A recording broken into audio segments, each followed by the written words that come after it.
The moment my mother saw my husband at my own party, her face went utterly sickeningly pale. I say, my voice laced with a lingering chill. It was the culmination of a betrayal that nearly destroyed me, a story involving my own sister, the man I loved, and a calculated lie that reshaped my entire life. You see, I walked away from everything convinced I was escaping, but what I found was a journey I never expected, leading to a truth more shocking than any of us could have imagined. I pause, a soft, inviting smile. I'm Leora Hayes, and this is my story. Listen closely and tell me, what would you have done? The late afternoon sun, usually so comforting, painted the grand ballroom in a deceptive golden glow. It was Aunt Brenda and Uncle Robert's 50th anniversary, a milestone celebration brimming with genuine laughter, clinking glasses, and the sweet scent of roses from the overflowing centerpieces. I, Leora Hayes, 33, and still ridiculously optimistic, was reveling in it all. My hand was linked with Ethan Miller's, his familiar warmth a constant comfort beside me.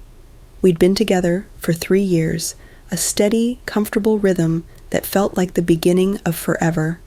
We were debating the merits of the string quartet versus the jazz trio, a light-hearted argument that only heightened the sense of perfect domesticity. "I'm going to grab us some champagne," Ethan said, giving my hand a gentle squeeze.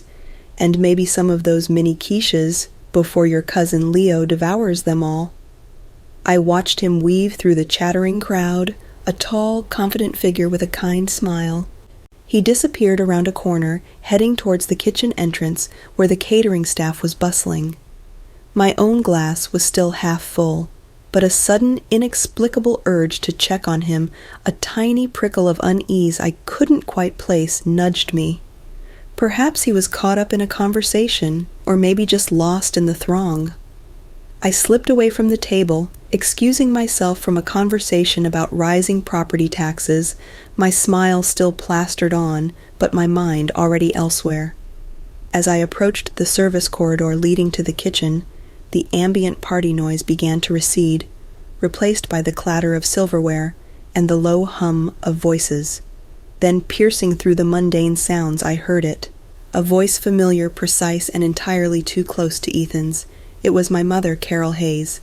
"Sophia is stronger, Ethan," Carol said, her tone hushed, yet carrying an unnerving clarity. "More ambitious. She's the kind of woman who will push you forward, not hold you back with artistic whims." The words struck me like a physical blow. They weren't harsh, not shouted in anger, but chillingly pragmatic, delivered with the calculated precision of a surgeon. My heart, a moment ago beating with innocent joy, didn't just break, it imploded, a silent, excruciating implosion that sent shards of pain through every vein. Artistic whims. My mother had always dismissed my passion for painting for anything creative as a childish diversion, a quaint hobby rather than a career. But to hear her use it as a weapon against me to undermine my very worth to the man I loved, it was a new level of cruelty. My feet froze. I stood rooted to the spot just outside the kitchen door, which was slightly ajar, creating a narrow, treacherous sliver of a view. Through that crack I saw him. Ethan! He was a deer in headlights, a half-filled champagne flute dangling forgotten in his hand. My mother stood close, her manicured fingers gently, almost maternally stroking his arm. Her expression was one of practiced charm, a soft, persuasive smile that she usually reserved for wealthy donors at her charity galas. And he, the man who had promised me forever, the man I trusted implicitly, was nodding, slowly, deliberately.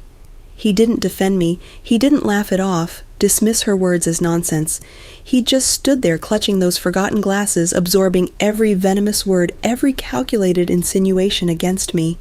The silence in that tiny corridor, punctuated only by the distant murmur of the party and the frantic hammering of my own heart, became deafening. This wasn't just a betrayal by Ethan, it was a carefully orchestrated maneuver by the woman who birthed me, a cold, calculated chess move against her own daughter. My sister Sophia had always been my mother's golden child, the lawyer-to-be, the epitome of the ambition Carol coveted. I, the artist, was merely a soft, disappointing shadow. Now she was actively engineering my downfall, serving me up on a silver platter to my own sister. The rest of the party passed in a blur of forced smiles and numb small talk. Each laughter from the ballroom echoed as a discordant mocking note in my shattered world. Every time Ethan returned to our table, his face a careful blank, a new layer of icy realization settled over me. I wanted to confront them, to unleash the scream building in my chest, to expose the raw, ugly truth for everyone to see. But a paralyzing fear mixed with a strange, dark resolve held my tongue, a resolve that whispered, "Not now, not like this." That silence, that decision to observe rather than confront, was my first fatal mistake. I walked away from that kitchen, yes, physically, but a part of me, the naive, trusting, utterly shattered part, stayed behind, bleeding on the tiled floor, leaving a faint, unseen stain that would forever mark the beginning of my true independence. The quiet agony of that night would become the foundation of everything that came next. The days following Aunt Brenda's party felt off-kilter, like the world had tilted on its axis and only I could feel the uncomfortable lean. The memory of my mother's whispered words, of Ethan's silent, acquiescent nod, replayed in a relentless loop in my mind. Every smile Ethan offered, every casual touch, felt tainted, now a performance I was forced to watch and participate in. I found myself scrutinizing him, searching his eyes for a flicker of remorse, a hint of guilt, but saw only a disarming placidness that made my stomach churn. The change wasn't a sudden cataclysmic explosion. That would have been mercifully quick. No, this was a creeping frost, insidious and slow, seeping into the warmth of our relationship, hardening it into something brittle and cold.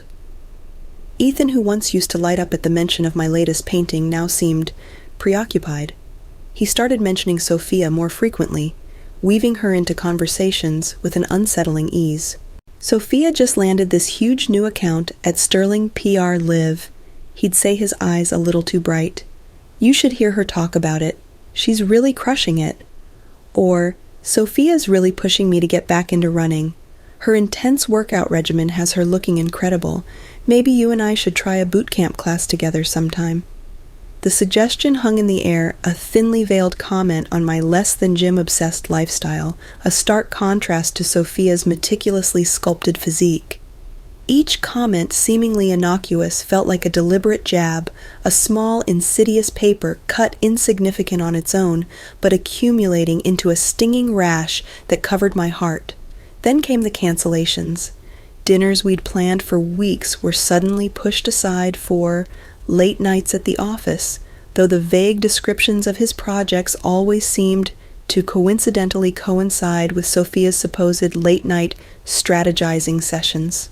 He'd come home exhausted, or so he claimed, but I'd catch a faint, unfamiliar scent on his clothes, something sweet, expensive, not his usual cologne.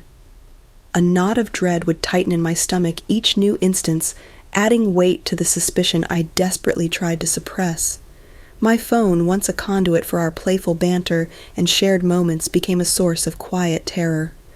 One evening, reaching for Ethan's phone to check the weather, a mundane, innocent act, my eyes snagged on a notification, a text from Sophia. "Great brainstorming session over dinner tonight. Your insights were spot on. Can't wait for our next strategy meeting." The winking emoji twisted my gut. He hadn't mentioned any dinner, no brainstorming session, just a vague excuse about working late on a pitch. When he walked in a few minutes later, oblivious, I confronted him, the screen still glowing in my hand. "What's this?" I asked, my voice thin, holding the phone out to him.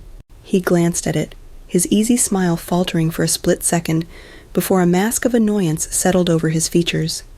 "Oh, we just ran into each other downtown," he said too quickly, dismissing it with an exasperated wave of his hand. "Literally, she's your sister, Liv. It'd be weird if we didn't get along, wouldn't it? Don't you think you're being a little much?" His tone was annoyingly reasonable, so calm it made me question my own sanity. Was I being paranoid, oversensitive? My imagination, that fertile ground for my art, was now turning into a dark, haunted forest of suspicion. I started dreading family dinners, the monthly ritual that once brought comfort, now an excruciating performance. Sophia, ever the poised and charming one, would lean across the polished mahogany table, her hand resting just so on Ethan's arm, as she recounted a witty anecdote, their eyes meeting in a private knowing glance. My mother Carol would watch with a subtle, almost imperceptible smile of satisfaction, as if a finely tuned plan was unfolding exactly as she intended. I'd pick at my food, my appetite long gone, a silent war being waged right under their noses with me as the unsuspecting wounded combatant. My best friend, Chloe Jenkins, a sharp-witted graphic designer with an uncanny ability to read people noticed before I could fully admit it to myself. We were at our favorite Sunday brunch spot, the Daily Grind, the aroma of fresh coffee and pastries usually a soothing balm. Ethan had just left, abruptly claiming a sudden client emergency that couldn't wait. Chloe watched him go, then turned to me, her brow furrowed with concern. "Something's different with him, Lev," she said, stirring her latte slowly. "He doesn't look at you the same way anymore." Her voice was soft, compassionate, yet the words hit me like a splash of ice water. "It's like you're a familiar landscape he's grown tired of, not a vibrant garden he wants to explore." I tried to brush it off, a flimsy defense against the painful truth swelling in my chest. "We're just going through a rough patch, Chloe. Everyone does, right?" My voice sounded hollow even to my own ears, but her words and the knowing sadness in her eyes echoed the gnawing suspicion in my own heart. The tension, the unspoken truth, had become a physical weight pressing down on me, suffocating me slowly. Every stolen glance, every hushed conversation I overheard, every sudden excuse chipped away at the crumbling facade of my relationship, pushing me closer and closer to an edge I knew I couldn't avoid forever. The air around Ethan and Sophia, thick with their unspoken conspiracy, was becoming unbearable to breathe. The vague unease, the creeping frost, the gnawing suspicion. It all culminated on a Tuesday afternoon exactly 3 months after that insidious kitchen conversation. My heart, still foolishly clinging to hope, had decided on a grand gesture. I'd scored 2 coveted tickets to the sold-out reunion concert of Ethan's all-time favorite indie band. I imagined his face lighting up with surprise, the easy smile I'd fallen in love with. Key in hand, the very key he'd given me, a symbol of our intertwined lives, of a shared future we'd once meticulously dreamed of, I let myself into his apartment. The silence that greeted me was unsettling, heavier than usual. It wasn't the comfortable quiet of an empty home, but a charged, almost ominous stillness. "Ethan." I called out, my voice echoing faintly in the dim hallway. No answer. A prickle of unease, far more potent than the one at the party, began to spread through me. That's when I saw it. A trail. Not a deliberate one, but a careless scattering of discarded clothing, disturbingly familiar, leading away from the living room deeper into the apartment. A silk scarf, its vibrant emerald hue, unmistakably Sophia's, lay draped haphazardly over a coat rack. Further down, her tailored blazer crumpled almost defiantly on the hallway floor. My breath hitched. The mundane act of walking through a familiar apartment transformed into a nightmare crawl. Each discarded garment, a grim breadcrumb trail, led me closer to an unbearable truth. My heart hammered against my ribs, a frantic, desperate drumbeat of dread. It felt like a trapped bird beating its wings against a cage. The bedroom door at the very end of the hallway wasn't fully closed. A sliver of light diffused and intimate escaped into the gloom. And then the sounds. Not loud, not overtly passionate, but distinct enough. A low murmur, a soft sigh, unmistakably 2 voices too close, too intimate for them to be anything but what my deepest fears had been screaming. Before I even had to push the door open fully, before my eyes could confirm the gruesome tableau my mind already knew. Every evasive answer, every canceled date, every stolen glance, it all clicked into horrifying place. The faint rustle of the dropped concert tickets, slipping from my nerveless fingers, scattered across the polished hardwood floor like a macabre confetti for a celebration I wasn't invited to. It was the only sound I made, and there they were, tangled in his sheets, bodies intertwined, Sophia's long dark hair fanned across Ethan's bare chest, a sickeningly beautiful contrast. They were utterly oblivious, lost in their world, until the faint rustle of the tickets finally caught their attention. Ethan's head snapped up. His eyes, wide with shock, met mine. "Leora." He scrambled his voice, a choked gasp, a mask of pure panic contorting his features. He fumbled, trying to cover himself, a futile, pathetic gesture. Sophia, however, simply lay there, her eyes cool and direct, fixed on me. There was no shame in them, no regret. Only a flicker of annoyance, a slight irritation at the interruption, as if I was the one intruding on their privacy. "Don't," I choked out, my voice alien to my own ears, hoarse and reedy, a mere whisper. "Don't say it isn't what it looks like. I'm not an idiot." The words tasted like ash. Sophia, with a slow, deliberate grace, sat up. She made no attempt to cover her nakedness, her self-possession chilling. "You were going to find out eventually," she said, her voice flat, devoid of emotion. "Maybe this is for the best." Her calm, almost indifferent acceptance was a blow more devastating than any furious argument or hysterical apology could have been. This wasn't a moment of weakness, a drunken mistake. This was the brutal culmination of a deliberate, calculated betrayal, meticulously planned and executed. It wasn't a crack. It was a chasm. "How long?"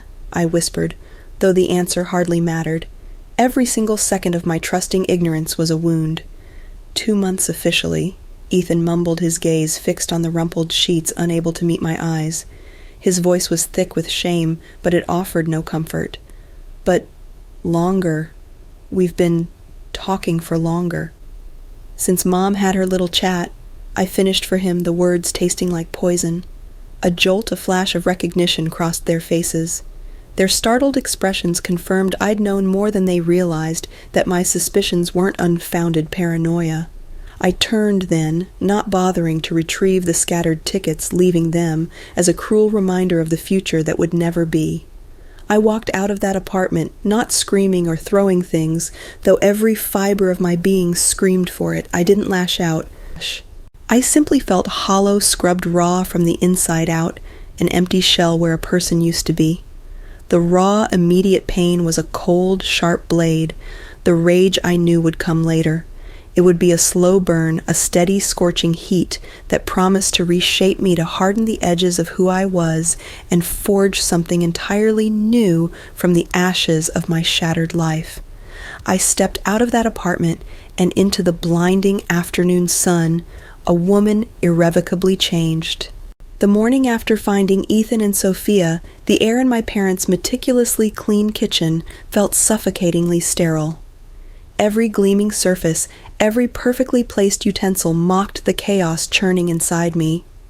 This was the same room where my mother Carol had so casually, so cruelly planted the seeds of my destruction, turning my life into a barren wasteland. I had arrived early, fueled by a sleepless night, and a raw, burning need for answers. "Don't be so dramatic, Leora," Carol said, her voice smooth and unruffled, as if we were discussing a minor inconvenience rather than the utter devastation of my world. She stood by the island, her back to me, meticulously arranging a vase of fresh-cut lilies, their pristine white petals a stark contrast to the dirt I felt caked on my soul. "Relationships end dear. It's simply part of life." She turned, a faint, almost imperceptible smile playing on her lips. "Sophia and Ethan, they just make more sense, wouldn't you agree?" My throat tightened, a desperate ache. "Agree?" I managed my voice, a strained whisper barely recognizable as my own. "Why would you do this to me, Mom, your own daughter?" The words hung in the air, heavy with accusation, but she met my gaze with an unnerving, chilling detachment. There was no flicker of remorse, no hint of regret in her perfectly composed expression. She sighed, a tiny dismissive puff of air. "Because Sophia always aimed higher, Leora. She worked harder. She deserves a partner who matches her ambition, someone who understands the drive for excellence." She paused, her eyes sweeping over me, a familiar judgment in their depths. "You, my dear," she continued, her voice softening just enough to become condescending. "You were always the dreamer, the soft one. So sensitive. You'll find someone more suited to your temperament, someone who appreciates your gentler nature." She even patted my cheek, her fingers cool and distant, as if reassuring a child who had dropped a toy. In that agonizing moment, something inside me clicked into horrifying yet liberating place. The crushing truth descended cold and absolute. My mother had never truly seen me, not the real me. She had never valued what genuinely made me who I was. In her eyes, I was merely a lesser version of Sophia, a constant disappointment, a whimsical artist who dared to choose passion over pragmatism, dreams over a meticulously climbed corporate ladder. The wound of betrayal by Ethan and Sophia was deep, but this quiet, casual dismissal from my own mother was the final devastating blow. It stripped away any illusion of familial love I might have desperately clung to. "You're wrong about me, Mom." I whispered the words, trembling slightly, but imbued with a nascent strength. "You always have been." I turned, walked out of her immaculate kitchen, and left her standing amidst her perfect lilies, a woman who truly believed she had done nothing wrong. That night, my small Philadelphia apartment filled with second-hand furniture and the ghosts of happier memories became a blur of frantic activity. I packed everything I could fit into my beat-up sedan, clothes, my well-worn art supplies, a few cherished books, nothing irreplaceable, nothing I couldn't leave behind. Each item I tossed into a box felt like shedding a layer of my old skin, a painful but necessary shedding. This wasn't despair, it was a furious, exhilarating resolve blooming in the barren landscape of my heartbreak. Chloe, my best friend, arrived with a pizza and a sympathetic silence, her presence a grounding force amidst my emotional maelstrom. She watched me methodically dismantle my life, her eyes full of quiet understanding. "My couch is always open, Leave," she offered gently, her voice thick with concern. "You don't have to figure it all out tonight." I paused, clutching a box of art prints, my hands shaking. "I know, Chloe, and thank you, but I've already decided." I met her gaze, a strange, fierce calm settling over me, solidifying my purpose. "I need more than a new apartment. I need a new city. A blank slate where every street corner doesn't echo with betrayal, where every familiar face doesn't remind me of what I lost." She sighed, her brow furrowed. "Are you sure about this, Liv?" she asked as I loaded the last box of canvases into the trunk of my car, tucking them carefully between blankets. "Running away won't fix anything." "I'm not running away," I corrected her, the words firm, resolute. A flicker of something new, something untamed sparked within me. I'm moving forward. It was a declaration not just to her, but to myself. This wasn't an escape. It was a launch. The next morning, before the city had fully woken, I sat at my small empty kitchen table, a single piece of paper before me. My pen hovered. I didn't write accusations, no bitter recriminations, no pleas for understanding or forgiveness. Just 3 words, stark and resolute, a promise etched in ink for those who had underestimated me. I left the note on the kitchen counter where my mother, Sophia, and Ethan would eventually find it. Then, with a deep, shaky breath, I climbed into my car. The engine rumbled to life, a low growl that felt like a prelude to something monumental. I looked back at the apartment building one last time, a structure that once held my dreams, now a monument to their destruction. I didn't shed a tear. The well had run dry. All that remained was a fierce, cold determination. The sun was just beginning to peek over the horizon, painting the sky in fiery hues of orange and red, as if setting the stage for a new beginning. My foot pressed the accelerator. My old life left behind, my new life waiting. Watch me thrive. The words whispered to the empty road ahead were my only prayer. The drive from Pennsylvania to Chicago was a blur of highway lines and a deafening silence in my car, broken only by the hum of the engine.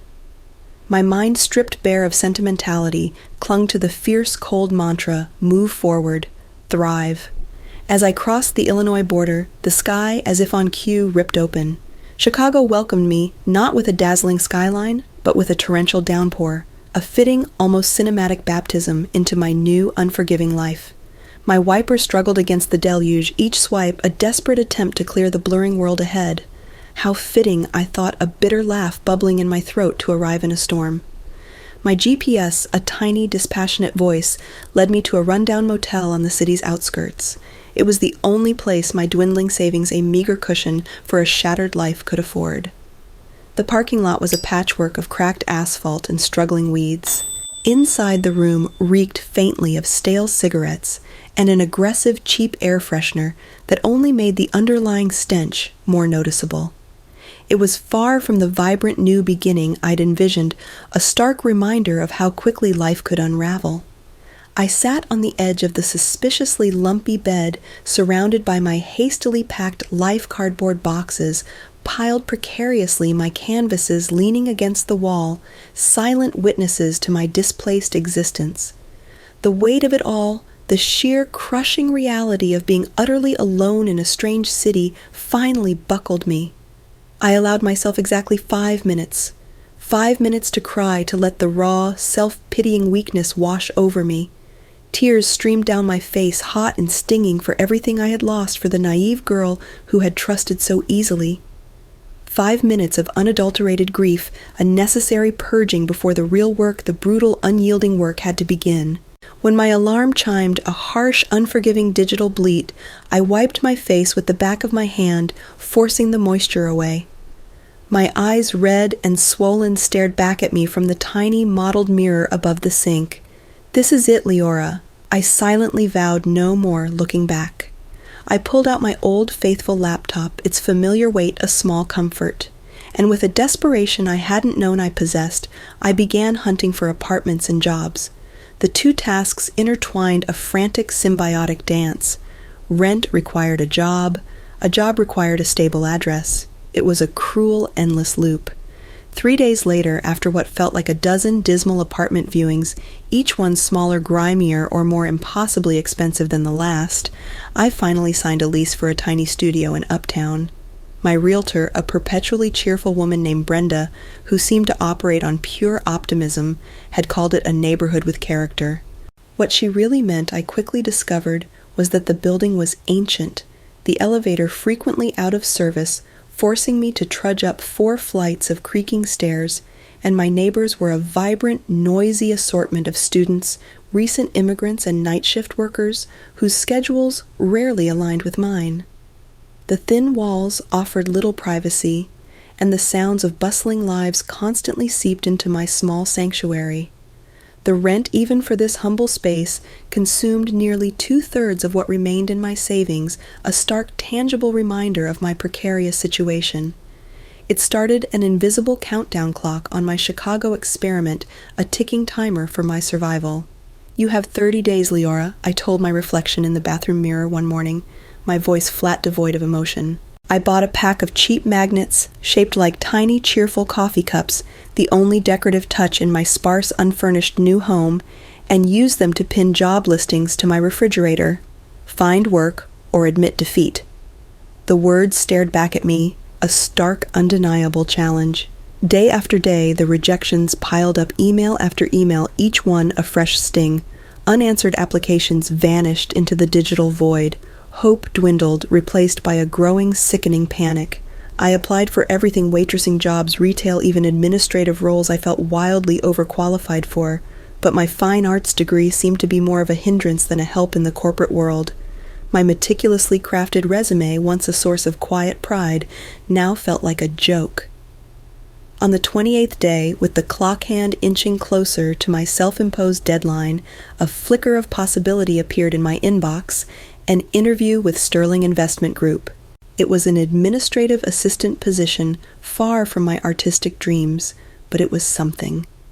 I spent hours pressing my modest department store dress until it was crisp, rehearsing answers to interview questions in front of the bathroom mirror until my voice was hoarse. As I walked into the sleek, intimidating lobby of Sterling Investment Group, the polished marble floors and gleaming chrome fixtures felt like a world away from my gritty uptown studio. The air was thick with the scent of money and ambition. I checked in at the front desk, my palms already sweating, and was directed to a seating area. There, another candidate sat reviewing a thick binder of notes. her posture impeccable, her designer suit exuding an effortless confidence that made my own carefully pressed but ultimately humble dress feel ridiculously painfully inadequate. She looked like she belonged here. I felt like an alien and imposter, my past clinging to me like a stubborn shadow even in this bright new city. My breath hitched. This was my last shot. My heart hammered against my ribs, a frantic drumbeat of dread, as Brenda, the HR woman with a sharp bob and frameless glasses, appeared from behind the receptionist's desk. "Miss Hayes?" she asked, her voice clipped and professional. The other candidate, still engrossed in her notes, didn't even look up. I stood my department store dress, suddenly feeling like a costume flimsy and out of place against the backdrop of Sterling Investment Group's polished grandeur. "I'm Brenda from HR," she continued, her smile thin. "I'm afraid there's been a change." My stomach plummeted. This is it, I thought, the final humiliating rejection. My mind raced already, formulating the excuses I'd give Chloe, mapping out how I'd stretch my last meager dollars. "The administrative position has been filled internally," Brenda explained, completely oblivious to my internal meltdown. "However, Mr. Thorne wondered if you'd be interested in interviewing for a different role, executive assistant to one of our junior associates." A small, reluctant flicker of hope ignited. It wasn't the job I'd applied for, but it wasn't a flat-out no either. I forced a polite smile, nodding. "Of course, I'd be happy to." She led me through a maze of cubicles, a landscape of beige partitions and hushed phone calls. Glass-walled offices, surprisingly chaotic with overflowing paperwork, lined the perimeter. The air hummed with a palpable energy, a frantic pulse of ambition and numbers. Finally, we arrived at a corner workspace.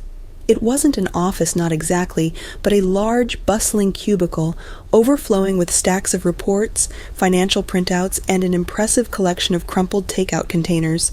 A man sat hunched over a large monitor, surrounded by the organized chaos. He looked up as we approached, revealing a pair of tired, intelligent eyes, and a day-old stubble that surprisingly enhanced rather than detracted from his professional appearance. It gave him an approachable, almost rugged charm. He wasn't the typical slick, perfectly groomed finance type I'd half expected. "Daniel Thorne," he introduced himself, standing to shake my hand. His grip was firm, his gaze direct and assessing, cutting through my nervousness. "Sorry about the mess," he said, gesturing vaguely at the mountainous paperwork. "Annual reports are due, and my last assistant, well, she quit without notice." A brief wry smile flickered across his lips. "Leora Hayes," I replied, a surprising calm settling over me as I met his eyes. There was something about his directness, his lack of pretense, that put me at ease. "I'm flexible about job descriptions," I added, a small, involuntary chuckle escaping me, "as long as they come with a paycheck." A genuine smile, warmer this time, broadened his face. "Honest, I appreciate that, Miss Hayes." He gestured to the chair across from his desk, pushing aside a teetering stack of binders. "So," he said, leaning back slightly, "tell me, why does a fine arts major from—" He glanced down at my resume, neatly placed on his desk. "Pennsylvania want to work at a Chicago investment firm." I could have crafted a diplomatic answer, spun a tale about discovering a newfound passion for financial markets, about career transitions and seeking stable opportunities in a new city. That would have been the smart professional answer. Instead, the raw truth, honed by weeks of desperation and bitter clarity, just spilled out. Because sometimes, I heard myself say, the words, feeling weighty and true, starting over requires burning the map of your old life and drawing a new one. My voice cracked slightly on the last word, belying the attempt at cool detachment. For a moment, I thought I'd blown it. The melodramatic honesty, the unexpected vulnerability, it was probably the last thing a hiring manager wanted to hear. Daniel Thorne just stared at me, his expression unreadable. Then slowly, he nodded, a thoughtful, deliberate nod. "I know something about fresh starts myself, Miss Hayes," he said, pushing aside a stack of folders, creating a small, clear space between us. "It's a unique experience." He paused, considering me. "The job pays less than the administrative role you applied for, but it has more potential for advancement. The hours are brutal, the learning curve is steep, and I'm told I can be demanding. A flicker of that wry smile returned. I'm not afraid of hard work or demanding people, I assured him, thinking of my mother's perpetual disapproval, her impossible standards. Compared to her, Daniel Thorne seemed refreshing. And I'm a quick learner. My voice was steady now, filled with a newfound conviction. He leaned forward, a spark in his tired eyes. Good, he said simply. You start tomorrow morning. He hired me on the spot, just like that. The relief that washed over me was so profound, it almost made my knees buckle. I had a job, a lifeline. As I walked out of Sterling Investment Group, the city outside no longer felt like an indifferent, stormy concrete jungle. It felt for the first time like a place of possibility. A new kind of chaos, yes, but one I was ready to embrace. The first few weeks at Sterling Investment Group didn't just test my limits. They shattered them, then pieced them back together in a raw, unfamiliar mosaic. Daniel Thorne, I quickly learned, was a force of nature.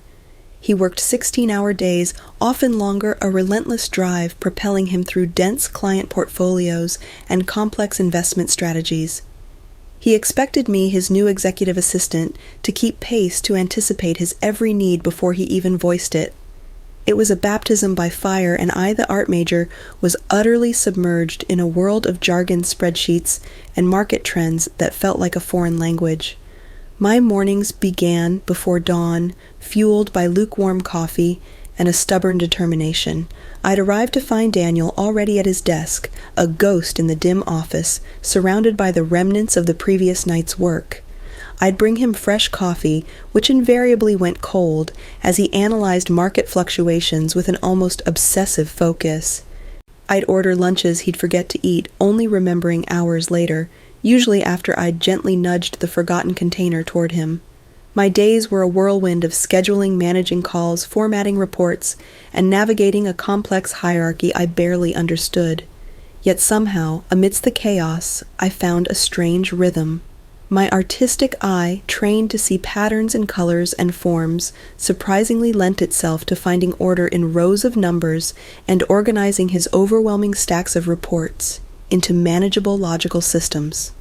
I absorbed investment terminology through sheer desperate osmosis, slowly translating the alien language of finance into something resembling comprehension. The exhaustion was bone deep, a constant ache that settled behind my eyes.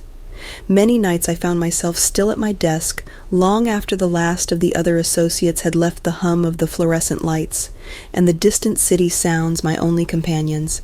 One evening around 11 p.m., I was meticulously reorganizing Daniel's overflowing client files, sorting them not alphabetically as they had been, but by risk profile, a system I'd intuitively developed. He looked up from his monitor, his eyes usually intense now, simply weary. "Why are you still here, Hayes?" he asked, his voice rough with fatigue. I didn't even have to think about it. "Because the work isn't finished," I answered simply, my voice unwavering. It wasn't just dedication. It was a stubborn refusal to fail a silent promise I'd made to myself on that rainy Chicago arrival. Our early interactions were strictly professional, defined by the demanding nature of the work. But sometimes in the quiet moments between deadlines, the rigid barrier would falter, revealing glimpses of the human beings beneath the corporate armor. There were the awkward moments, like the time he accidentally sent me a text message meant for his brother. "Worst blind date ever," it read. "She spent the whole night talking about her cat's Instagram influencer career. Send help!" My eyes widened, a mortified flush creeping up my neck. He snatched the phone back, a sheepish, uncharacteristically flustered expression on his face. "Wrong recipient, Hayes. Delete that immediately." I just nodded, a small shared moment of very uncorporate humanity. Then there was the coffee incident, a particularly stressful morning, a major presentation due, and my hand shaky from too much caffeine and too little sleep slipped. Hot coffee cascaded across a stack of printed important documents, the dark liquid blossoming across the pristine white pages. My breath caught in my throat. I felt a surge of panic, hot and nauseating, disproportionate to the actual damage. Years of feeling like a failure, of being told I wasn't enough, threatened to overwhelm me. My eyes welled up. Live. Daniel said, his voice surprisingly gentle. He was already beside me, a roll of paper towels in his hand. "Hey, it's just paper." He knelt, helping me blot the dark stains, his presence strangely calming. "The data's backed up. It's okay. Breathe, Olivia. Just breathe." The unexpected kindness, the use of my first name in that moment of near catastrophe, was a small, steadying anchor in my turbulent world. Lunch breaks, once solitary affairs spent hunched over a sandwich at my desk, became our unintentional bonding time. Daniel insisted I leave the office. "Fresh air, Hayes." He'd say a command more than a suggestion. He'd drag me to a different food truck each day, or to some tiny hole-in-the-wall restaurant tucked away on a side street, places I never would have found on my own. Over greasy tacos or steaming bowls of ramen, we'd talk about everything but work.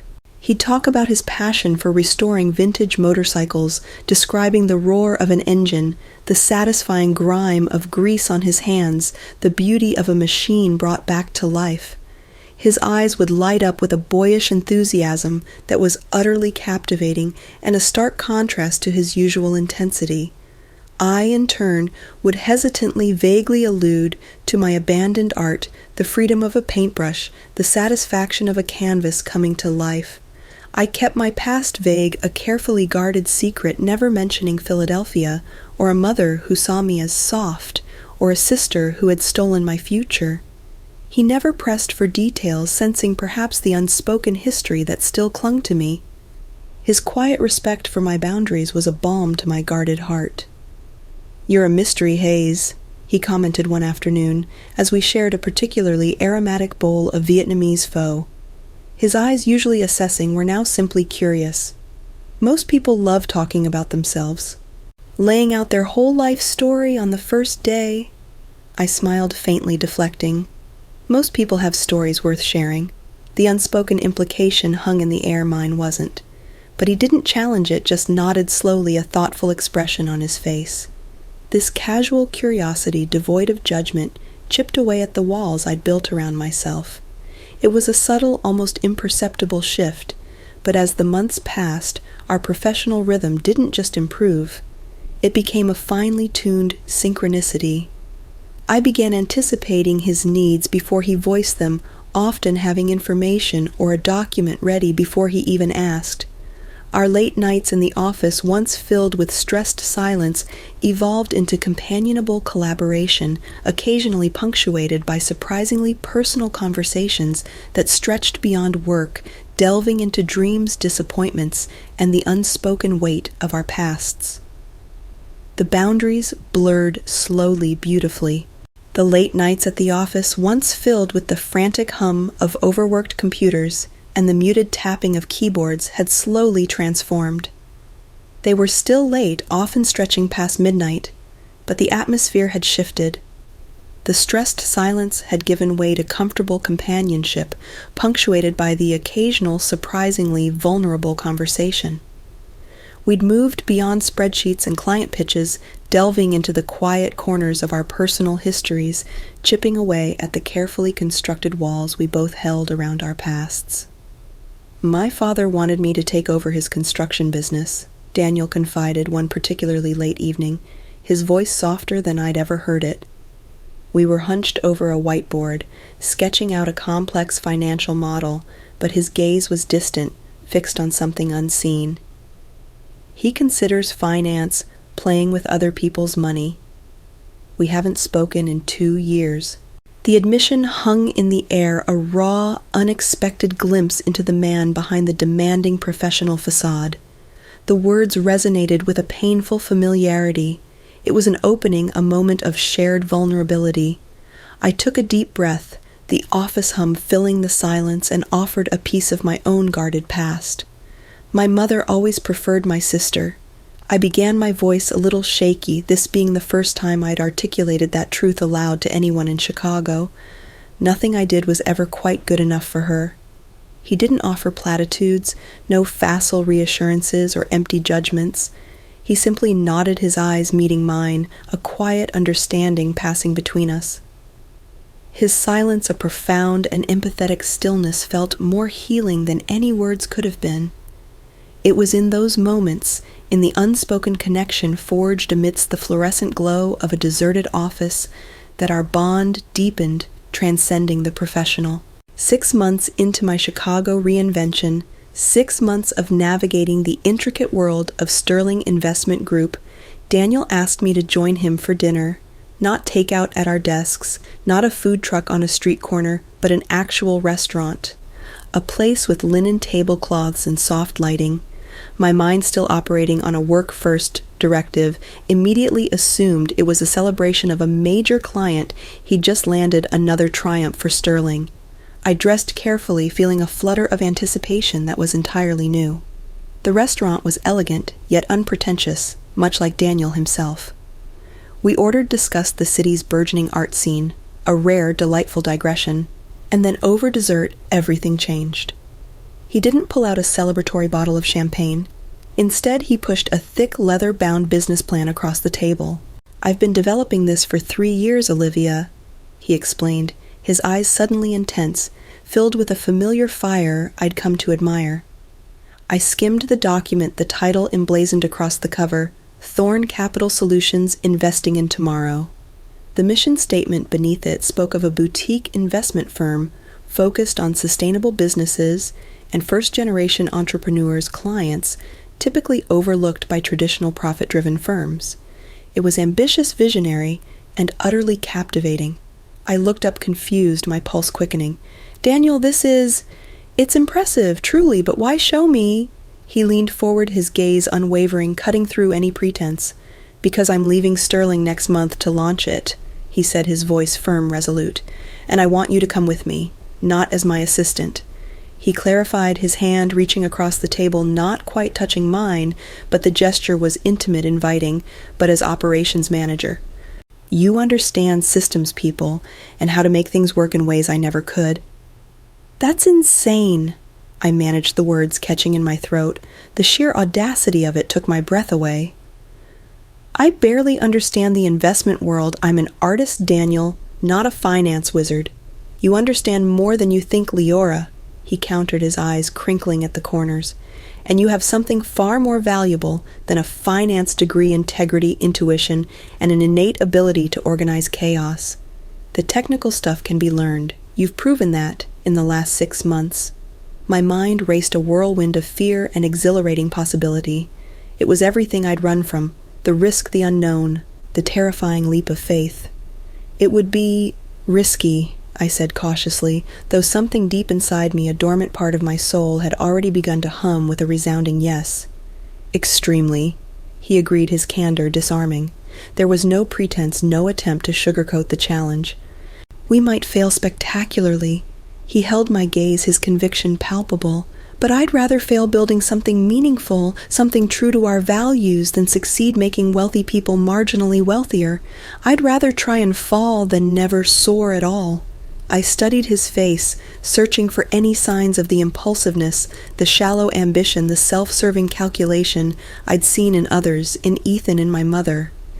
Instead, I found only steady determination, an unwavering conviction in his vision, and surprisingly, an equally profound belief in me.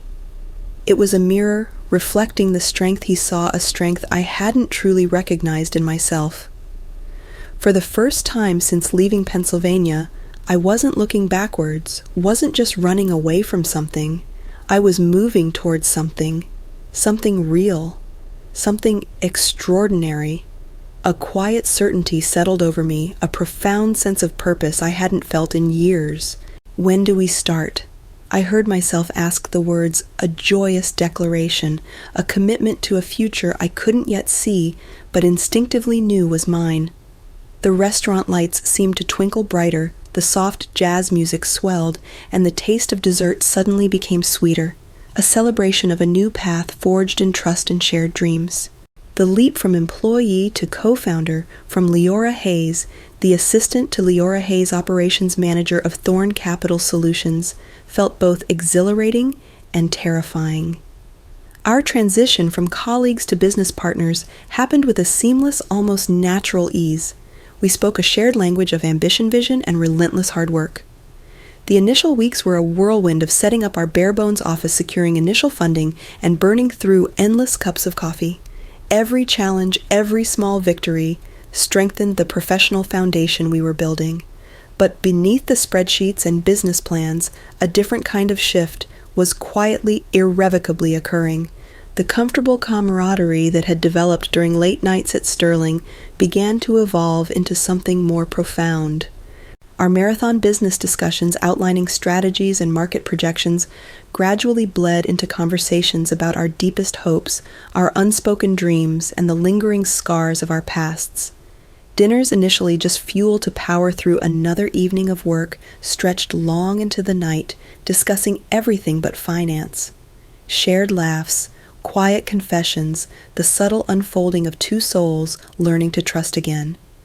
It was 6 months into our new venture, a crisp Chicago evening, the kind where the air bites with the promise of winter, when Daniel kissed me for the first time. We were standing outside our modest office building, the city lights shimmering around us as soft flakes of snow began to drift down, dusting his dark hair. The moment was unexpected, a sudden electric current that arced between us, halting our conversation mid-sentence. His lips were warm against mine, a gentle, hesitant press that spoke volumes of unspoken feelings. When we pulled apart, neither of us said anything. The unspoken question hung heavy in the snow-laden air. What was that? What does this mean?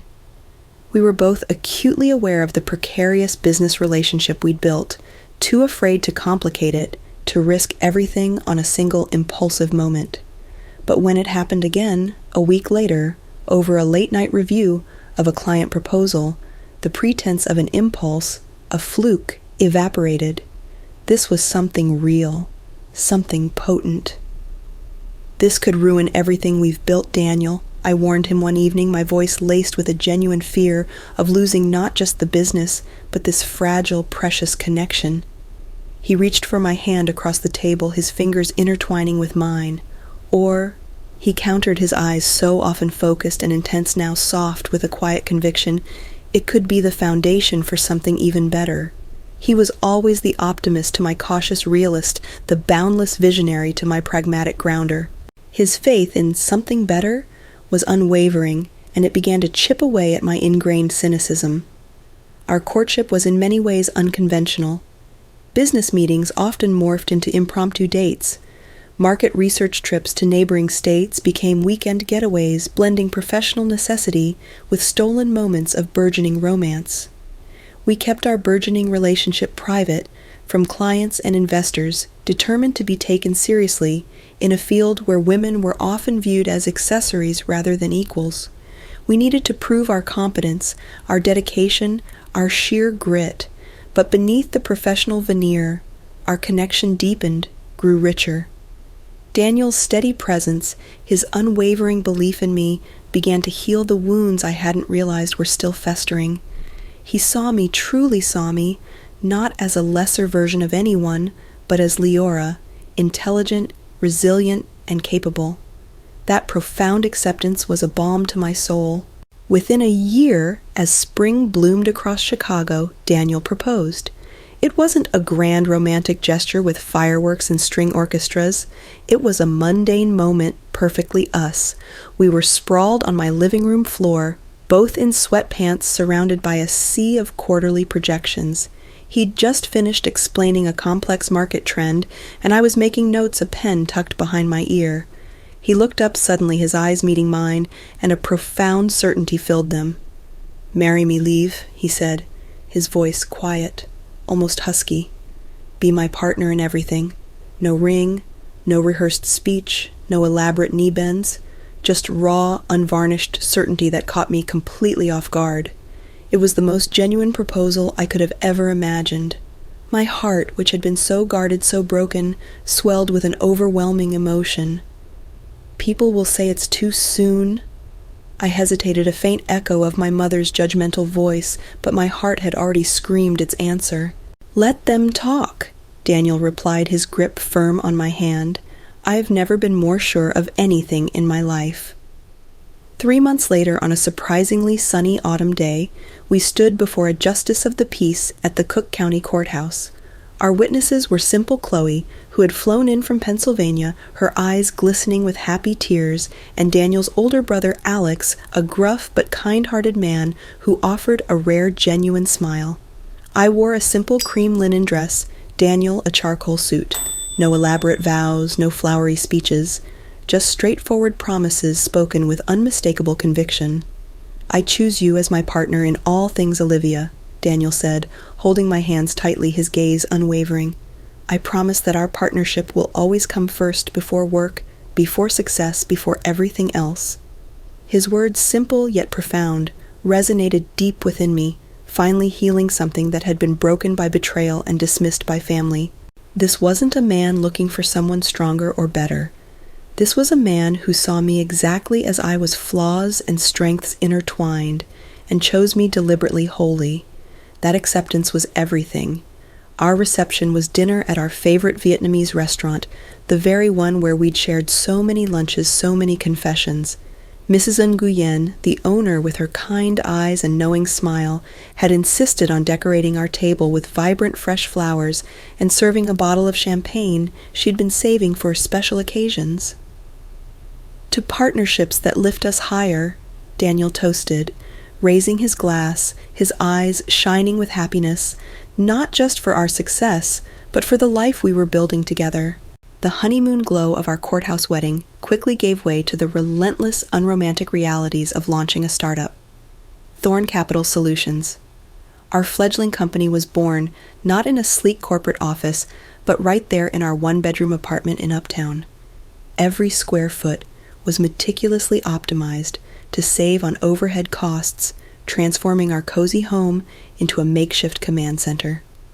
The dining table, usually reserved for takeout meals, and a shared bottle of cheap wine became our conference room, perpetually littered with financial reports, legal documents, and empty coffee cups. Our living room, meant for relaxation, morphed into a bustling office with filing cabinets disguised as end tables and a whiteboard permanently affixed to one wall, perpetually covered in Daniel's intricate market projections. We meticulously crafted the illusion of established success we hadn't yet achieved. Client meetings were never held in our office. Instead, we'd rendezvous at trendy cafes with impressive city views, or in the opulent lobbies of downtown hotels, always ensuring we arrived early to project an air of calm, seasoned professionalism. We rehearsed our pitches in front of each other, refining every word, every gesture determined to convey confidence, even when our insides were churning with anxiety. To keep our meager savings afloat, I took a part-time position at a quaint local art gallery just a few blocks from our apartment. It was a pleasant reprieve surrounded by colors and creativity, but the real work, the relentless grind of building Thorn Capital Solutions, consumed every other waking moment, while I managed the back-end operations, streamlining our systems and chasing down permits. Daniel pursued potential clients with a fervent dedication, his days filled with cold calls and countless pitches. The months dragged on, each one a precarious balancing act. Our savings dwindled, a visible countdown that gnawed at my nerves. There were countless sleepless nights fueled by anxiety and cheap instant ramen. I'd often wake up at 3 a.m. to find Daniel a silhouette against the dim glow of his laptop, still awake, hunched over his projections, endlessly recalculating numbers, revising proposals, chasing the elusive breakthrough we desperately needed. His determination was both admirable and at times terrifying. "Daniel," I suggested delicately one evening after our 6th month of barely covering expenses, the words feeling like a betrayal of our core vision, "maybe we should consider taking on some more traditional clients, just until we're established, a few reliable income streams." He looked up from his spreadsheet, his eyes narrowed, that familiar, stubborn determination setting his jaw. "If we compromise now, Liv," he argued, his voice firm, "we'll never get back to our original vision. We committed to sustainable businesses, to entrepreneurs who need a real chance. That's who we are." His resolve was unyielding, a rock against my mounting fear.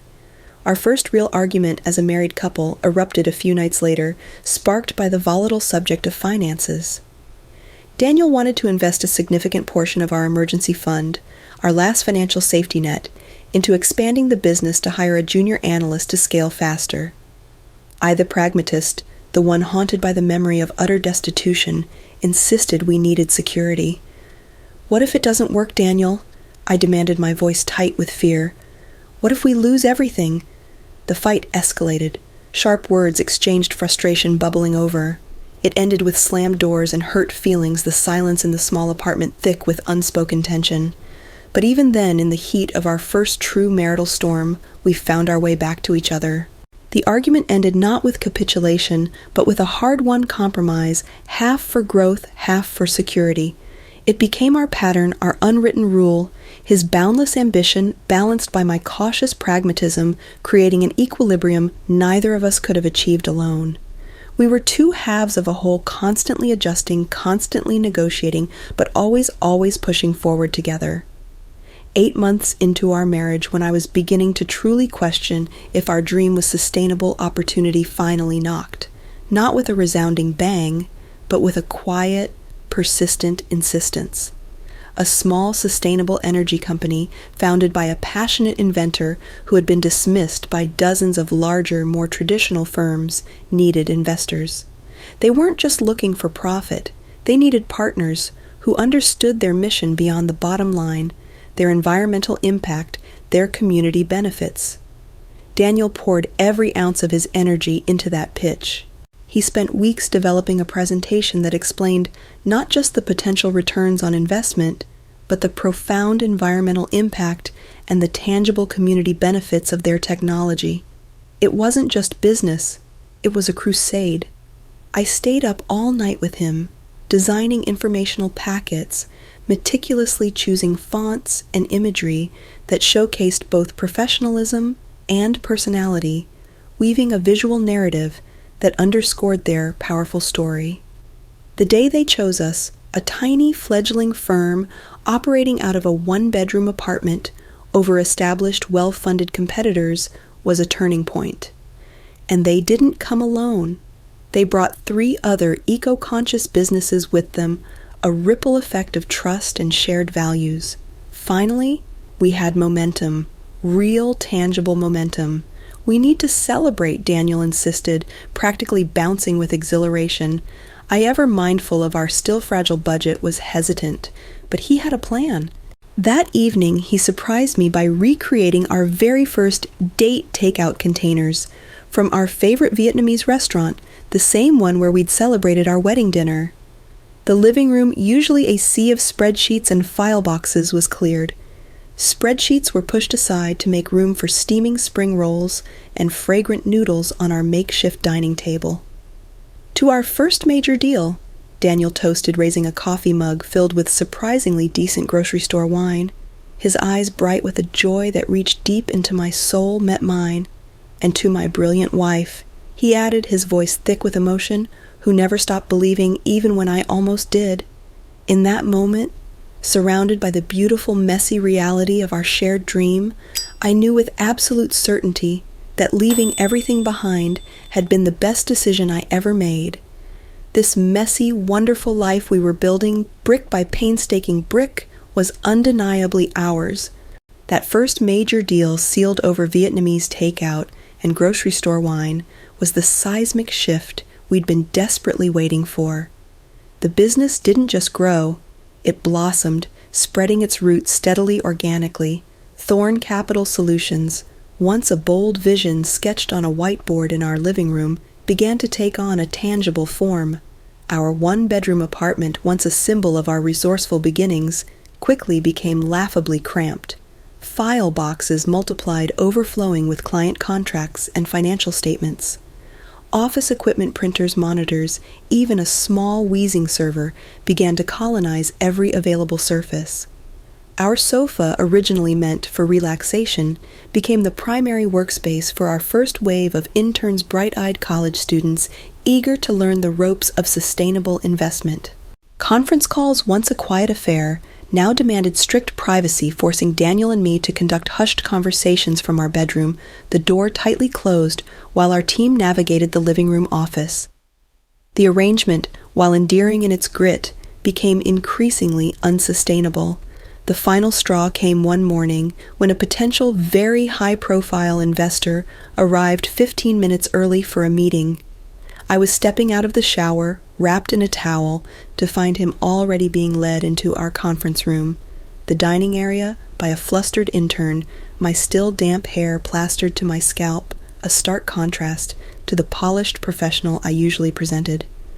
I darted back into the bathroom, mortified the image of his polite but clearly bewildered face seared into my mind. That evening, over a shared tired laugh, Daniel conceded. "Okay, Liv," he said, rubbing his temples. "We officially need real office space." He paused, looking around our apartment, a smile playing on his lips. "And possibly a home where I don't find paper clips in the cereal box." With cautious optimism, we signed a lease on a small but perfectly functional office space downtown, a place with actual conference rooms and a separate kitchen. We also moved to a slightly larger apartment, one with a dedicated spare bedroom that wouldn't double as storage for business documents. The physical separation between work and home brought a welcome, much-needed balance to our relationship, allowing us to reclaim our personal space and preserve our sanity. 3 years of relentless, exhilarating work followed. Daniel, with his unwavering vision and infectious charisma, quickly developed a formidable reputation for integrity and innovation in the sustainable investment sector. Our client list expanded not just across Chicago, but into neighboring states and then eventually across the country. Meanwhile, I, with my detail-oriented mind and organizational prowess, built the robust systems and teams that turned Daniel's grand vision into operational reality. I managed the rapidly growing staff, oversaw project pipelines, and ensured that every promise we made to our clients was meticulously delivered. We complemented each other perfectly, his strategic thinking and big-picture foresight matched with my meticulous attention to detail and unparalleled organizational skills. We were a formidable team, a true partnership. Our biggest milestone, the kind of success we'd only dared to whisper about in our early days, came unexpectedly. A major investment group, Sterling Meridian Capital, a recent merger of 2 long-established powerhouses, including Daniel's old firm, approached us. They were interested in acquiring Thorn Capital Solutions. Their offer was incredibly generous, far exceeding our wildest projections, but it came with a crucial condition: Daniel would need to stay on. Not just stay, but lead. He would become the CEO of their newly expanded Sustainable Investment Division with complete decision-making authority over ethical investments. It was a testament to the reputation he'd built, to the unique niche we'd carved out. "I never imagined running something this size, Liv," Daniel admitted the night after the initial contracts were signed. We stood in the kitchen of our new house, a modest but beautiful 3-bedroom in a quiet, tree-lined neighborhood. It was a place we'd only dreamed about when we started Thorn Capital Solutions, a distant fantasy born in our cramped uptown apartment. I straightened his tie, a small, intimate gesture. "They didn't just buy the company, Daniel," I reminded him, meeting his gaze. "They bought your vision, your integrity. They bought us." The transition wasn't easy. Daniel plunged into even longer hours, tirelessly establishing the new division, integrating our lean startup culture into a massive corporate structure. I, as the new Chief Operations Officer, faced my own set of challenges, scaling our internal systems to meet the demands of a multinational corporation. There were moments of overwhelming stress, of doubt, creeping in, questioning if we were truly ready for this scale. But watching him in action, witnessing Daniel command boardrooms with the same passionate conviction he'd once displayed in our tiny apartment, filled me with an immense pride that eclipsed any sacrifice. He was thriving, and so was I by his side. "We did it," he whispered, pulling me into a fierce embrace during the champagne toast at the official announcement of his appointment as CEO. His voice was thick with emotion, his eyes shining. "Together." As I watched him shake hands with executives who now reported to him, men and women who just a few years ago wouldn't have given a fledgling startup a second glance, I thought about how far we'd truly come. From that rain-soaked day, I'd arrived in Chicago heartbroken and alone, stripped bare of everything familiar. Life had taken everything from me, yes, but only to replace it with something infinitely better, something I never in my wildest dreams could have imagined. This was not just success. This was redemption forged in the fires of hard work, unwavering belief, and a partnership built on genuine trust and mutual respect. 5 years into Daniel's role as CEO of Sterling Meridian's Sustainable Investment Division, my own professional standing had solidified. I was no longer merely the boss's wife, a convenient label some might have attached to me in a male-dominated industry. My operational systems, meticulously built from the ground up, had become the undeniable backbone of the company's aggressive expansion into 3 significant new markets across the country. Executives, often the very ones who had once viewed me with skeptical curiosity, now regularly sought my input on complex organizational decisions, on scaling strategies, on team development. Daniel was the visionary, the one who painted the audacious dreams. I was the architect, the one who meticulously designed and built the structures to support those dreams, ensuring they not only took flight, but soared. Our personal life, too, had settled into a comfortable, deeply cherished rhythm. Sunday mornings were sacrosanct, spent reading the paper over mugs of steaming coffee, the quiet peace, a balm to our demanding week. Monthly dinner parties with our small, carefully curated circle of friends, mostly fellow entrepreneurs, artists, and a few quirky academics, were filled with vibrant conversation and laughter. Occasional weekend trips to Michigan saw Daniel disappearing into his garage, happily covered in grease, restoring a vintage motorcycle, while I explored small-town antique shops or sketched by the lake. We hadn't started a family yet, both of us intensely focused on nurturing our rapidly growing company, our first baby, but the topic had begun to surface in late-night conversations, a soft, hopeful whisper in the quiet darkness. I rarely thought about Pennsylvania anymore. It felt like a lifetime ago, a distant, almost fictional chapter of my story. Chloe visited occasionally, bringing carefully filtered updates about mutual friends, but she too understood the unspoken rule we never ever mentioned my family. I had made peace with that chapter of my life being firmly closed, locked away its pages bleached by time and distance, or so I believed, until a particular Tuesday morning. I was sipping my coffee, enjoying the rare quiet, when Daniel slid a financial magazine across the breakfast table. The glossy cover featured a beaming CEO, not Daniel, but someone from a rival firm. My eyes drifted to a small headline tucked almost apologetically in the bottom corner: Hayes & Associates faces bankruptcy after failed expansion. My breath hitched. Hayes & Associates, my sister Sophia's PR firm, the one she'd built with Ethan after he'd left his previous position to join her practice, the one built on the ashes of my broken heart. A cold knot tightened in my stomach, pulling me back across states and years. "I didn't know you still followed news from Pennsylvania," I said, trying to infuse my voice with a casual indifference I was far from feeling. My heart, however, raced a frantic hummingbird trapped in my chest.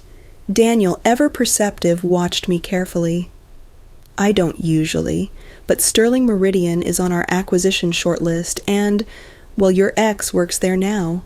Their legal department outsources to Hayes & Associates for certain public relations matters." He paused, his gaze softening with concern. "I wanted you to hear it from me before the office started buzzing about it." The magazine article detailed Sophia's disastrous failed attempt to expand her firm nationally. Ambitious, yes, but clearly lacking the pragmatic operational backbone. It had resulted in mounting debt-disgruntled clients and a significant exodus of talent. Ethan, the article noted with a clinical detachment that almost made me laugh, had apparently jumped ship to Sterling Meridian's compliance team after their joint venture collapsed, taking a significant pay cut. The irony wasn't lost on me. The stronger match my mother had so expertly engineered was now foundering, struggling to stay afloat. while I sat in my beautiful sun-drenched Chicago kitchen beside a husband whose every success was intrinsically linked to mine. "Does it change your acquisition plans?" I asked, forcing myself to be pragmatic, to view it purely as a business decision devoid of personal history. "That depends on you, Liv," Daniel replied, his hand reaching across the table to squeeze mine.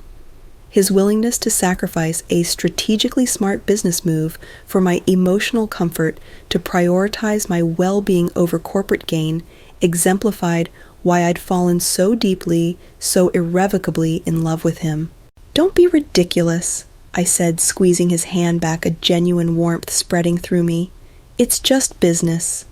2 weeks later, the acquisition was finalized.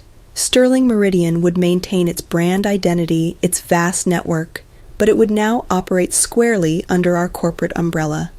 Ethan, the man who had cast me aside for ambition, would remain in his compliance role, technically now our employee, though several management layers would separate us. The thought brought a strange, almost surreal sense of poetic justice, yet without a shred of malice. "We should host a gala," Daniel suggested one evening, as we reviewed the quarterly results charting the growth trajectory of our newly expanded portfolio. "Celebrate the acquisition, showcase our expanded sustainable portfolio to our investors, and formally introduce the Sterling Meridian team to our corporate culture." The suggestion wasn't unusual.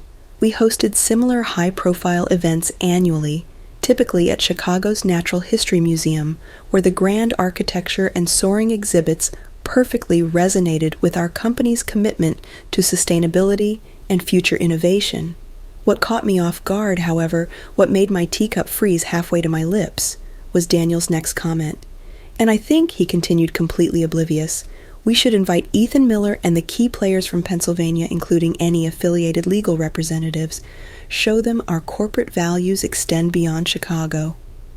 My heart gave a sharp lurch. You want to invite my sister and ex-boyfriend to our corporate gala?" I managed the words barely a whisper. Daniel set down his papers, his brow furrowed with confusion. "Is that what this is about, Liv? The haze in the legal documents? I honestly never connected it to your sister." His genuine surprise, his unfeigned innocence, made me realize just how effectively I'd compartmentalized my past. He knew I'd left Pennsylvania after a betrayal, that my family situation was difficult, but I'd never shared the excruciating specifics: my mother's cruel manipulation, Ethan's gut-wrenching betrayal, Sophia's cold, calculated callousness. I had forgotten that he couldn't see the glaringly obvious connections that had haunted me for years. That night, for the first time, I told him everything. Every raw detail, every stinging memory.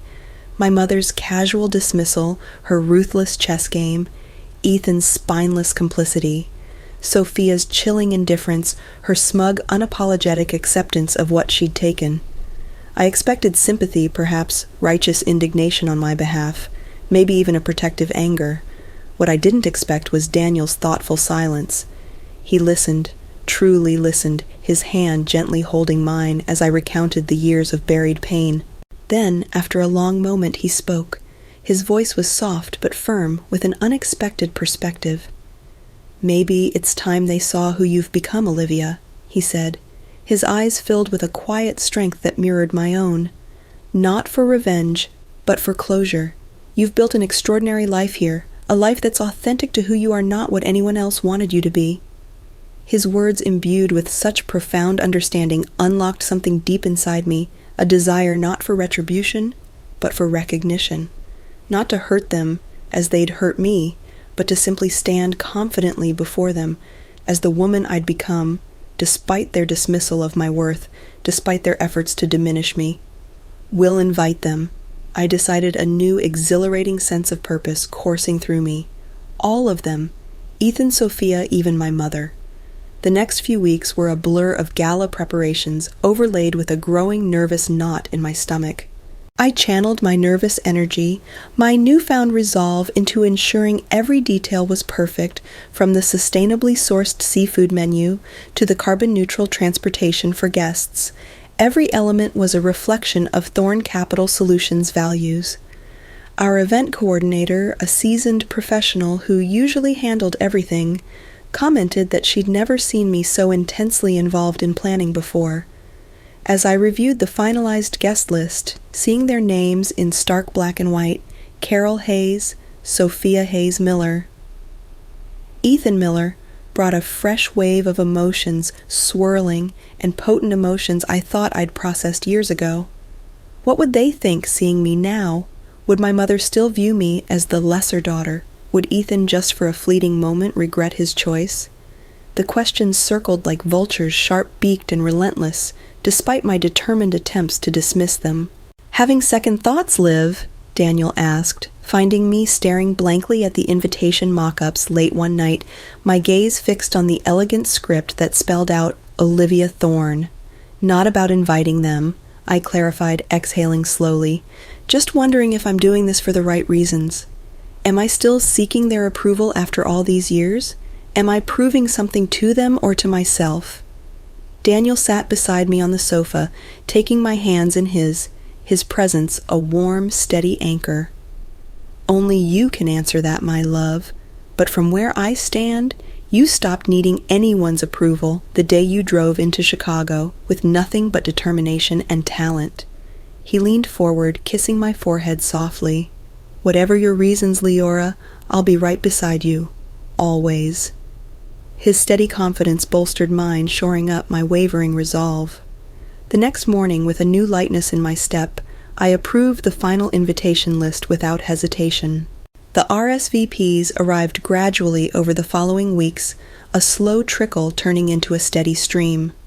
Business associates, prominent investors, the key Sterling Meridian employees all confirmed their attendance. Then came the responses from Pennsylvania. Ethan confirmed he would attend as Sterling Meridian's compliance officer. Sophia would accompany him as his wife, and most surprisingly, my mother Carol accepted with a brief, impeccably penned note, indicating she was looking forward to reconnecting after all these years. The sheer audacity of her politeness almost made me laugh. The formal invitations had been mailed 3 weeks before the event. Elegant cards, beautifully designed, featuring recycled paper and soy-based ink that subtly reflected our company's core values. For my family's invitations, I included a personal note, just a few lines penned in my neatest script. "Looking forward to showing you the life I've built. Leora Thorne." The new name felt powerful, a shield against the ghosts of my past. As the gala approached, my wardrobe became an unexpected source of anxiety. The perfect dress became symbolic, more than just fabric and thread. It needed to project confidence without any obvious attempt to impress, to be effortlessly authoritative, yet undeniably me. After countless shopping trips, frustrating try-ons, and discarded options, I finally found it a sophisticated emerald green gown.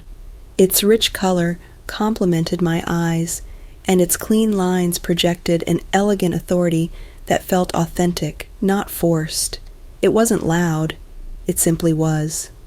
"Ready to face your past?" Daniel asked the night before the gala, finding me rehearsing imaginary conversations in front of our bedroom mirror, smoothing the imaginary fabric of my dress. I turned to him, a new certainty blooming in my chest. "Ready to showcase my present," I corrected him. This wasn't about proving my worth to people who had underestimated me. This was about honoring the arduous journey that had led me to a life more fulfilling, more authentic than anything I could have possibly imagined when I fled Pennsylvania all those years ago. The Natural History Museum, our chosen venue, transformed beautifully for our gala. Sustainable lighting cast a warm, inviting glow across the grand hall, illuminating the ancient dinosaur skeletons and historic exhibits with a modern, elegant flair. Organic floral centerpieces adorned every table, their subtle fragrance mingling with the buzz of anticipation. The locally sourced menu promised culinary delights. A jazz quartet played softly in the corner, their smooth melodies weaving through the excited murmur of early arrivals. Everything was perfect, a meticulous reflection of the values that had painstakingly built our success. "Nervous, Liv?" Daniel asked, adjusting his bow tie, a familiar gesture that grounded me. We stood near the entrance, watching staff add finishing touches, surveying the scene we had so carefully orchestrated. Oddly no, I realized, genuinely surprised by the calm that settled over me. The anxiety that had plagued me for weeks, the gnawing dread of this confrontation had dissolved. It was replaced by a quiet, unshakable certainty. "This is our world, Daniel," I said, a soft smile gracing my lips. "They're just visiting it as guests." As guests began arriving, a steady stream of investors, colleagues, and prominent figures from the Chicago business world. Daniel and I stationed ourselves near the grand entrance. We greeted everyone with practiced ease, our smiles genuine, our handshakes firm. I wore my emerald gown with a simple, elegant diamond pendant Daniel had given me on our 5th anniversary. My hair, once long like Sophia's, now fell in a sophisticated, sleek bob that perfectly framed my face, a reflection of my transformed self. I felt powerful, authentic, completely, utterly, wonderfully myself. And then I saw them. My mother entered first, her navy designer dress screaming "Old Money Philadelphia," her posture ramrod straight, an air of regal self-importance trailing behind her like an invisible cloak. Sophia and Ethan followed closely, their expressions a mix of curiosity and subtle apprehension. They paused just inside the doorway, taking in the elegant surroundings, their eyes scanning the sophisticated crowd, clearly searching for familiar faces in a sea of strangers. For a fleeting moment, my old instincts urged me to approach them to get it over with, but something stronger held me back. No, I decided. Let them find me. Let them see me in my element first. Their circuit around the grand hall, a slow, deliberate survey of the room, eventually brought them closer to where Daniel and I stood, casually chatting with the mayor about Chicago's green energy initiatives. My mother noticed me first. Her practiced social smile, usually so flawless, froze momentarily, a tiny crack in her polished facade, before she quickly recovered. Sophia's eyes widened in genuine shock, a raw, unfiltered reaction I hadn't seen from her in years. Ethan simply stared, his gaze fixed, looking between Daniel and me, with a dawning recognition that slowly bled from confusion to utter disbelief. "Leora!" my mother exclaimed, her voice recovering its theatrical warmth. She stepped forward, embracing me with an overly dramatic show of affection, a performance for the benefit of the surrounding dignitaries. "You look absolutely stunning, darling." She gave me a quick air kiss, barely brushing my cheek. "Mother," I responded evenly, accepting her performance with a calm I didn't know I possessed. "I'm glad you could make it." I then turned consciously, including Daniel in the interaction, my hand lightly touching his arm. "This," I said, my voice clear and proud, "is my husband, Daniel Thorne, CEO of Thorne Capital Solutions." Sophia, ever the opportunist, immediately extended her hand to Daniel. "Daniel Thorne," she clarified, her eyes, always researching, always calculating advantages, narrowing slightly. "Some things I realized truly never changed. Your reputation precedes you. I've followed your company's expansion with great interest." "All due respect, Mrs. Miller," Daniel replied smoothly, his hand finding the small of my back, a subtle, reassuring touch. His tone was polite, yet firm. "But our success has been a partnership from day one. Olivia's operational genius made my vision possible.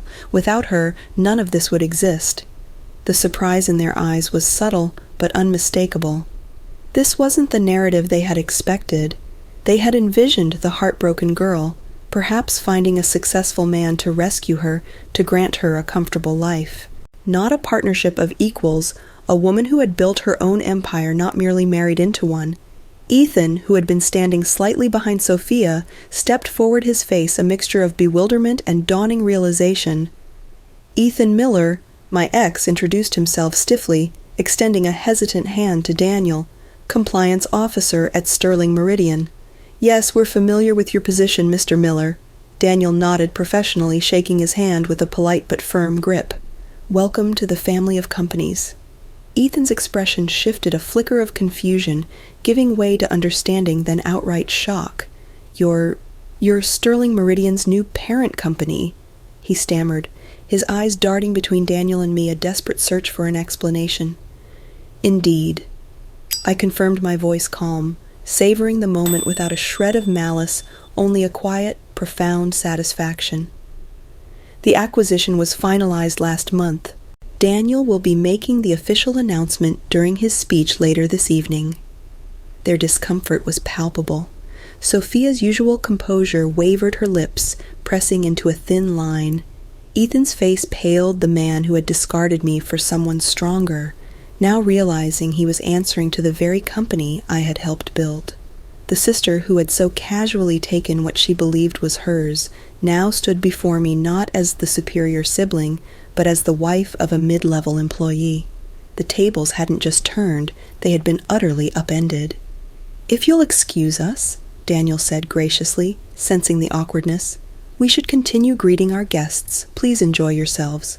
He guided me away, his hand warm at my back, leaving them standing there adrift in a sea of faces that knew nothing of their history, only of our success. As we moved through the glittering crowd, I caught my mother watching me, her expression, something I couldn't quite decipher, a strange blend of calculation and genuine, bewildered incomprehension. The evening progressed with choreographed precision. Dinner was served exquisite courses prepared with locally sourced ingredients. Awards were presented to key team members, including several managers I had personally mentored, their gratitude for my guidance clear in their eyes. Throughout it all, I felt their eyes, my mother's, Sophia's, Ethan's, following me, watching as senior executives sought my opinion on company strategy, as Daniel referenced my critical contributions in conversations, as I navigated the room with the easy confidence of someone exactly where she belonged, utterly in her element. Daniel's welcome speech came after dinner, delivered from a podium beneath the soaring skeleton of a Tyrannosaurus Rex. He spoke eloquently about sustainable investment, about building businesses that valued more than just profit margins, about a future where ethical finance drove genuine change. Then came the announcement about Sterling Meridian's acquisition. Ethan, now visibly uncomfortable, shifted in his seat as Daniel welcomed him and his colleagues into our corporate structure, highlighting their roles but making the power dynamic unequivocally clear. It couldn't have been more intentionally designed to put them in their place, even if it wasn't the primary goal. My mother found me at the dessert table afterward, champagne glass in hand, her eyes still holding that peculiar, indecipherable expression. "I always knew you would do well for yourself, Leora," she stated, her voice smooth, as though rewriting history to suit her narrative. "You had such potential, dear." "Did you?" I asked mildly, a faint, almost amused smile touching my lips. "I recall different assessments, Mother." She waved her hand dismissively, brushing off my comment like a stray crumb. A mother pushes her children to achieve their best, darling. Sophia needed confidence. You needed motivation. What I needed was support. I corrected her gently, my voice firm but calm. What I found was strength on my own terms, not because I was pushed, but because I chose to build myself. "Well," she sipped her champagne, her gaze sweeping over the opulent hall, "I suppose I should thank this Daniel for seeing what I missed in you." "Daniel saw me clearly, yes," I agreed, meeting her eyes directly. "But he didn't create my success, Mother. We built it together because we value each other as equals. That's the difference." Her practiced smile faltered just for a moment, revealing a flash of irritation, a hint of something unsettled beneath her polished exterior. "Sophia and Ethan are having difficulties, you know," she confided, her tone changing tactics with seamless precision. "Perhaps you could put in a good word. Family should help family after all." There it was, the real purpose behind her pleasant facade, not reconciliation but advantage. Some things truly never changed. "Their performance will determine their future with the company," I replied evenly, my voice devoid of emotion, just as mine did. At that moment I spotted Sophia approaching her stride, determined, a faint flush on her cheeks. Ethan trailed behind her, his shoulders slumped, avoiding my gaze. "Your husband is impressive, Olivia," Sophia acknowledged, a grudging note in her voice. "The way he commands the room. You've certainly done well for yourself." The backhanded compliment hung in the air, thick with the implication that my success was merely a reflection of Daniel's achievements, not a partnership we built together. We've done well together, Sophia. I corrected my gaze steady. That's how true partnerships work. Something worth considering in your own arrangements, perhaps? Sophia's expression hardened at the gentle rebuke, her jaw clenching. Ethan looked away uncomfortably, unable to meet my eyes, a shadow of despair in their depths. The dynamic between them, so carefully constructed by my mother, seemed strained, brittle, almost transparently unhappy. It was a realization that triggered not satisfaction, but an unexpected pang of genuine compassion. They had what they thought they wanted, only to discover it wasn't the prize they'd imagined, or perhaps it had come at a cost too great. I should circulate. I excused myself, my voice soft without triumph. Enjoy the remainder of the evening. Hours later, after the last guest had departed and the museum staff began the quiet work of dismantling the gala, Daniel and I returned home. Exhausted but profoundly satisfied, we sat in our kitchen sharing leftover dessert straight from the container, the silence between us rich with understanding. "How do you feel, Liv?" Daniel asked, his voice low, studying my face in the soft kitchen light. Lighter? I realized a profound sense of release washing over me. Like I've set down something heavy I didn't know I was still carrying. He nodded thoughtfully, stirring his spoon in the empty dessert container. They seemed smaller somehow, not at all how I imagined from your stories, Olivia. They are smaller, I mused, a soft smile gracing my lips. Or maybe, I corrected myself, the truth echoing deeply within me. Maybe I'm bigger, not in status or success, but in understanding what actually matters. Which is, Daniel prompted, his eyes crinkling with warmth. Building something real, I said, reaching for his hand across the counter, our fingers intertwining. Something true to yourself, with someone who sees your value without needing to diminish others. So not revenge after all. His eyes shone with understanding. The strangest thing happened, I confessed, leaning my head on his shoulder, standing there watching them, seeing how unhappy they are, despite getting exactly what they schemed for. I didn't feel triumph. I felt grateful that if they hadn't betrayed me, I might never have left. Never found Chicago, never met you, never discovered what I'm truly capable of building. I squeezed his hand, the warmth of his skin a comforting anchor. Their cruelty gave me my freedom, Daniel, though they never intended to. Daniel smiled, pulling me into a gentle embrace that settled deep into my soul. That, he whispered, pressing a kiss to my hair, might be the most powerful form of redemption there is. Not making others pay for hurting you, but recognizing that their actions launched you towards something infinitely, immeasurably better. As we climbed the stairs to bed, exhausted but content, the city lights twinkling outside our window, I realized the night had given me something I hadn't known I needed. Not the satisfaction of showing them what they'd lost, but the profound, quiet peace of finally, completely letting them go. The weight was gone. My map was finally, truly my own. As we climbed the stairs to bed, exhausted but content, the city lights twinkling outside our window, I realized the night had given me something I hadn't known I needed.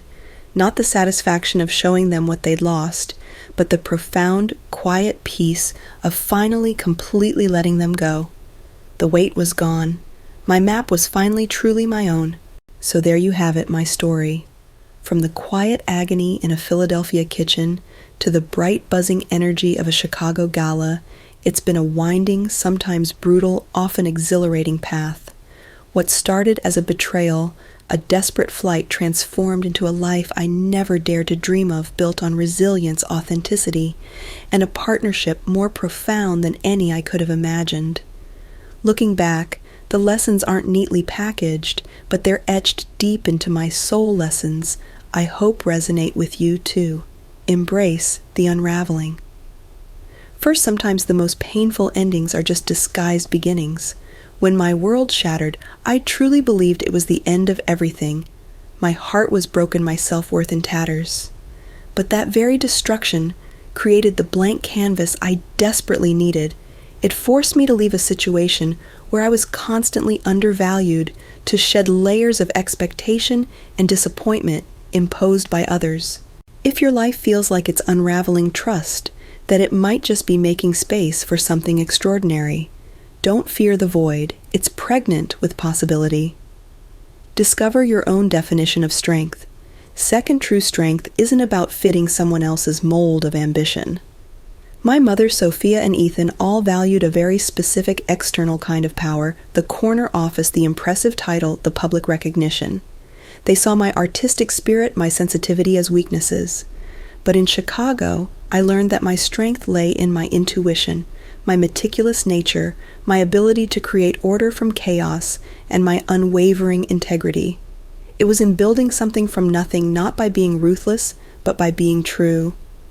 Your unique qualities, often those overlooked by others, might be your greatest assets. Are you allowing someone else's definition of strong or successful to diminish your own inherent value? Choose your partners wisely.